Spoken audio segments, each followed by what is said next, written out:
আল্লামা দেলোয়ার হোসেন সাঈদী তিনি বলেছিলেন, জালেমরা ক্ষমতা পেলে চারটি কাজ করে। প্রথমত দলীয়করণ করে, দ্বিতীয়ত আত্মীয়করণ করে, তৃতীয়ত বংশীয়করণ করে, চতুর্থত ভারতীয়করণ করে।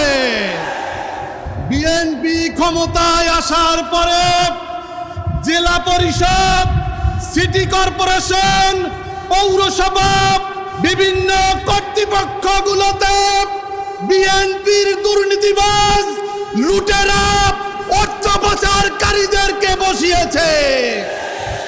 আপনারা দেখেছেন একজন প্রতিমন্ত্রী নিজের নামে একটি স্কুল করেছে, বাতিজির নামে ইউনিয়ন করেছে, ছেলের নামে ইউনিয়ন করেছে এবং বাস্তির নামেও আরেকটা ইউনিয়ন করেছে।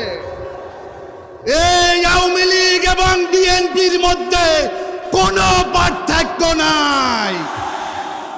বেগম খালেদা জিয়ার সাথে 16 বছর আন্দোলন সংগ্রাম করেছি, তারেক রহমানের সাথে 6 বছর করেছি। 5 তারিখের পরে বিএনপির চেহারা আওয়ামী লীগের চেহারা একই। এই জন্য আমরা এই 11 দলীয় জোটে এসেছি।